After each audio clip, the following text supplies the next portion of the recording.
बच्चों अभी हम स्टार्ट कर रहे हैं सम नंबर 14। सम नंबर 14 स्टार्ट करने से पहले आपको बेसिक क्लियर होना चाहिए। आप बोलोगे सर कौन सा पॉइंट, तो सबसे पहले बैलेंस एज पर पासबुक क्या बोला जाता है, bank overdraft as per passbook उसकी क्या बैलेंस होती है वो क्लियर होना चाहिए। दूसरे सारे लॉजिक जो मैं हर बार बोल रहा हूं वो आपको क्लियर होने चाहिए।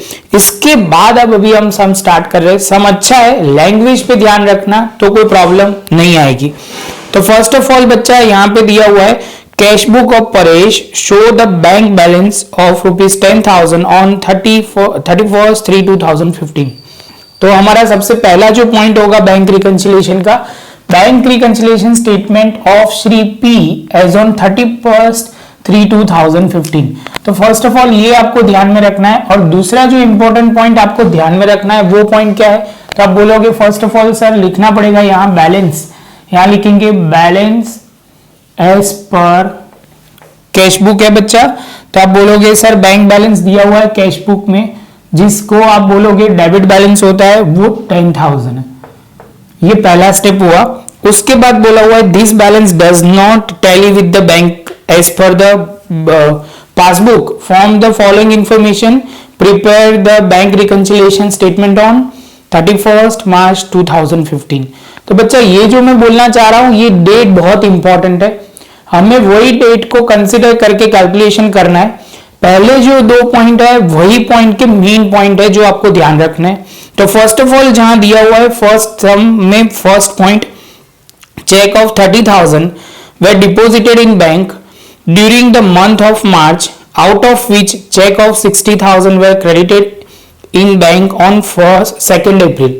अभी समझ लो सबसे पहले कितने डिपॉजिट करवाए, तो आप बोलोगे सर 30,000 टोटल डिपॉजिट हुए, जिसमें से आप बोलोगे सर जिसमें 16,000 आफ्टर 31 मार्च हुए। समझ में आ रहा है, सीधा बोल दिया है 2 अप्रैल को वो क्रेडिट हुए।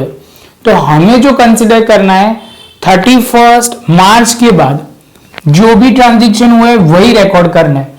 तो इसमें ध्यान रखना है 16,000 ही रिकॉर्ड होंगे, सिंपल बात है। हमें जो बैंक रिकंसिलिएशन स्टेटमेंट बनाना है 31 मार्च के बाद वाला होना चाहिए। तो 31 मार्च के बाद 2 अप्रैल को 16,000 के चेक डिपॉजिट हुए थे वो क्रेडिट हुए। तो हम लिखना शुरू करेंगे।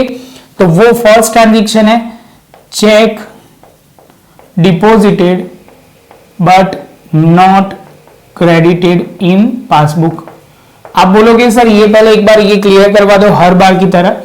बच्चा जब डिपॉजिट करवाओगे तब डेबिट होगा, क्योंकि बैलेंस बढ़ रहा है, क्योंकि आप डिपॉजिट करोगे तो आपका बैलेंस बढ़ेगा। तो आप बोलोगे सर आप जब क्रेडिट कब होगा, तो इसकी रिवर्स इफेक्ट देनी पड़ेगी, क्योंकि इसमें रीजन क्या है कि ये रिकॉर्ड तो हो गया है लेकिन इतना तो हमें क्रेडिट मिला भी नहीं है। तो आप बोलोगे सर ये जो होगा 16,000 वो क्या होगा, क्रेडिट होगा। तो यहां पे हम लिखेंगे 16,000। चलो बच्चा, तो ये हुआ हमारा फर्स्ट ट्रांजैक्शन जो थोड़ा अच्छा था। सेकंड उससे भी अच्छा है, क्योंकि मुझे जो दो लॉजिक कवर करवाने वो दोनों कवर हो रहा है। Cheque of ₹60,000 drawn during the month of March. इतना पढ़ते ही आपको आगे नहीं बढ़ना है, क्योंकि मार्च में टोटल 16,000 आपने चेक लिखे थे, ड्रॉ किए थे, मतलब बैलेंस कम किया होगा। आगे चलते हैं। Out of which cheque of ₹10,000 presented for the payment till 31 March. Word पढ़ो, टिल 31 मार्च। तो आप बोलोगे सर इसका मतलब ये हुआ कि जब हमने कितने टोटल लिखे थे, तो आप बोलोगे सर चेक टोटल जो डिपॉजिट हुए थे मतलब ड्रॉ हुए थे 16,000। पहले ये पॉइंट क्लियर है। आप बोलोगे हाँ सर इसमें से सब कितने अभी तक मार्च तक कितने हुए, 31 मार्च बिफोर 31 मार्च, मतलब 31 मार्च तक कितने हुए थे। तो आप बोलोगे सर ये जो हुए थे यहाँ पे टिल 31 मार्च, बिफोर वर्ड कहीं कंफ्यूजन क्रिएट होता है। टिल 31 मार्च जो आप बोलोगे सर वो होगा 10,000। तो जो cheque presented but not debited by the passbook या बैंक वो हम लिख सकते हैं। तो बच्चा ये पॉइंट ध्यान रखना, यहाँ आफ्टर 31 दिया था, यहाँ बिफोर 31 टिल 31 दिया था, तो वो आपको ध्यान में रखना है। तो ये जो पॉइंट है इसमें हम 6,000 कंसिडर करेंगे, यहाँ पे आफ्टर आफ्टर 31 मार्च ही दिया हुआ है, यहाँ पे टिल 31 मार्च दिया है, यहाँ पे आफ्टर 31 मार्च दिया था। ये दोनों में डिफरेंस समझना, इतना मैं एक्सप्लेन कर रहा हूं इसलिए कि आप यही लोग कई बच्चे पूछते रहेंगे सर दोनों में फर्क क्या है। देखो वर्ड में शांति से पढ़ोगे तो यहाँ पे दिया हुआ है 31 मार्च, यहाँ पे बोल दिया आफ्टर 31 मार्च मतलब 2 अप्रैल दी हुई है, और यहाँ बोला हुआ है टिल 31 मार्च। तो यहां से हमने माइनस करके आफ्टर 31 मार्च वाले चेक जो हमने लिखे थे, ड्रॉ किए थे, लेकिन क्या हुए वो पासबुक में एंट्री नहीं आई, तो वो हमें ध्यान। तो आप बोलोगे सर इतना तो हमें क्लियर हो गया, तो आप बोलोगे सर इसकी इफेक्ट भी क्लियर करवा दो। तो यहाँ पे जो थे पहले हम लिखते हैं, चेक ड्रॉ करते हैं मतलब लिखेंगे तो किसी को पेमेंट करेंगे तो हमारा बैलेंस कम हो जाएगा। इसकी रिवर्स इफेक्ट डेबिट साइड पे आएगी, क्योंकि हमने क्या है कैश ट्रांजेक्शन में मतलब कैश बुक में ऑलरेडी रिकॉर्ड कर दिया है, उसकी रिवर्स इफेक्ट डेबिट साइड पे लिखेंगे कितना 6000। क्या लिखेंगे check drawn but not presented in bank for payment. बच्चा ये दो ट्रांजैक्शन अच्छी तरह लिख लो, उसके बाद ही आगे बढ़ना, क्योंकि ये दो बहुत ही अच्छे थे। अभी छोटे छोटे पॉइंट आते जाएंगे जो हमने ऑलरेडी थोड़े थोड़े किए हुए हैं वैसा ही है। चलो तो थर्ड पॉइंट पे फोकस करते हैं। तो during the month of March bank paid 5000 for personal income tax out of bank account of business which is not recorded in passbook. कहने का मतलब बहुत सिंपल है, समझ लो पासबुक में अनरिकॉर्डेड ट्रांजेक्शन है। आप जब भी इनकम टैक्स या कोई भी पेमेंट करोगे तो पैसे जाएंगे तो आप बोलोगे सर इसकी रियल इफेक्ट कौन सी साइड आएगी, क्रेडिट साइड पे ही आएगी। तो आप बोलोगे सर सिंपल है, आपको लिखना पड़ेगा कितना है, क्रेडिट साइड पे लिखेंगे 5000 income tax paid by bank which is not recorded in cash book. ये अनरिकॉर्डेड ट्रांजैक्शन है तो इसकी रिवर्स इफेक्ट नहीं आएगी, सिंपल आपको एक बार रिकॉर्ड करना है और बात खत्म। क्लियर है बच्चा? जो ट्रांजैक्शन रिकॉर्ड किए गए हैं और उसकी इफेक्ट जो रिकॉर्डेड ट्रांजैक्शन के उसकी आपको क्या ध्यान रखनी है, रिवर्स इफेक्ट आएगी, वो ध्यान में रखना है। आप बोलोगे फोर्थ पॉइंट पे क्या लिखा हुआ है, on 31 March bank has credited 120 for interest and debited 50 for bank charges which are not recorded in cash book. तो अभी दो चीज है, bank interest and bank charges. Bank जो इंटरेस्ट उन्होंने क्या क्रेडिट किया है 120, तो आप बोलोगे सर हम 20 क्या करेंगे 120 डेबिट करेंगे, और उन्होंने आप बोला है कि सर बैंक चार्जेस डेबिट किए हैं तो हम क्या करेंगे 50 क्रेडिट करेंगे। तो लिखेंगे bank interest not recorded in cash book, और क्या लिखेंगे bank charges not recorded in cash book. तो हमने रिकॉर्ड कर दिया बच्चा, बहुत सिंपल बात कर रहे हैं कि बैंक चार्जेस जो होते हैं उसकी वजह से बैंक बैलेंस कम होता है, वो लॉजिक लगेगा। और बैंक इंटरेस्ट जो होता है बच्चा उससे क्या होता है हमारा बैंक बैलेंस बढ़ता है इसलिए डेबिट साइड। क्लियर है? डेबिट साइड पे रिसीव होता है तो ये 120 हमें मिल रहा है और 50 जो है पेमेंट हो रहा है इसलिए क्रेडिट होगा। तो इसके साथ बच्चा हमारा ये फोर्थ पॉइंट भी खत्म। फिफ्थ पॉइंट शुरू करते हैं, cheque of 1650 receive on 38 March is not deposited with bank. तो आप बोलोगे सर आपको चेक मिला था लेकिन आपने डिपॉजिट नहीं किया। जब चेक मिलता है तो आप रिकॉर्ड करते हो, तो आप बोलोगे सर डेबिट साइड पे रिकॉर्ड करोगे, और उसकी पहले आपने पहली इफेक्ट ये डाली होगी, हमें रिवर्स इफेक्ट करने के लिए क्रेडिट डालना पड़ेगा। Cheque deposited but not credited by bank. Cheque नहीं, ये डिपॉजिट ही नहीं हुआ था, cheque receive but not deposited in bank. Bank में डिपॉजिट ही नहीं हुआ तो कैसे वो होगा, वो ध्यान में रखना है बच्चा। जैसे ये पॉइंट कंप्लीट होता है ये फिफ्थ भी खत्म। सिक्स्थ वाला, debtor has directly deposited 680 in bank which is not recorded in cash book. Cash book में रिकॉर्ड ही नहीं हुआ बच्चा, डायरेक्टली एक कस्टमर ने हमारे बैंक अकाउंट में पैसे डाल दिए।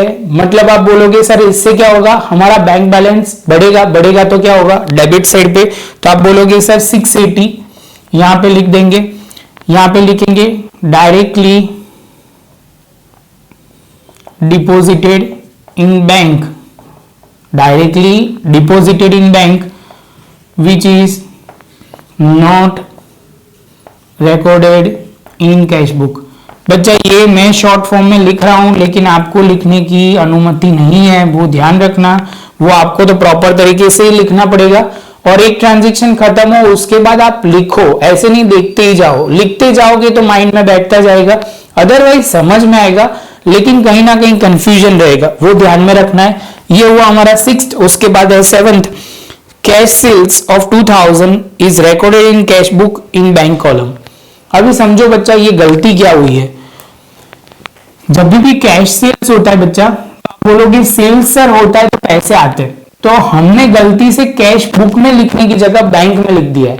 बैंक में लिख दिया है तो आप बोलोगे सर कैश होता है इसलिए आपने बैंक में लिखा होगा, कैश मिल रहा है इसलिए आपने डेबिट साइड पे लिखा होगा।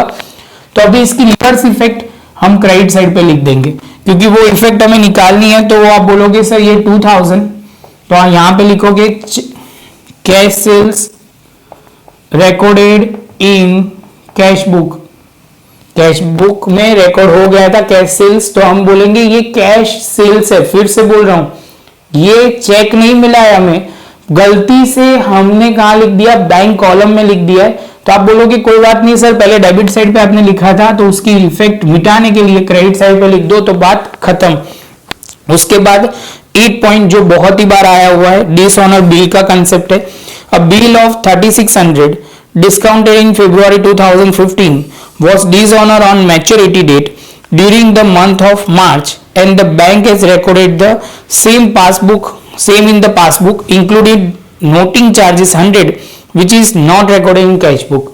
बच्चा ये क्या हुआ कि हमने एक बिल डिस्काउंट करवाया था, पहले हमें पैसे मिले होंगे लेकिन ड्यू डेट पे पार्टी ने पेमेंट करने के लिए मना कर दिया, तो क्या हुआ अभी वो पैसा हमें पेमेंट करना पड़ेगा, जो बैंक में तो ऑलरेडी हमारे में हो गया है।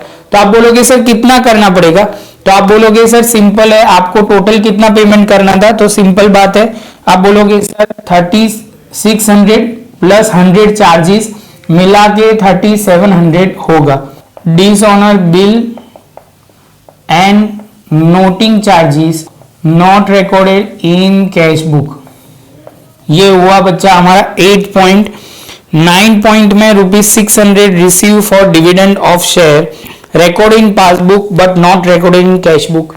तो डिविडेंड हमारी इनकम होती है बच्चा, अनरिकॉर्डेड है कैश बुक में, तो रिकॉर्ड करेंगे। तो बच्चा आप बोलोगे सर इसमें सिंपल पॉइंट ध्यान में रखना है कि ये डेबिट साइड है तो हमें पैसे मिलेंगे तो हम डेबिट साइड पे लिखेंगे, तो लिखेंगे dividend receive not recorded in cash book.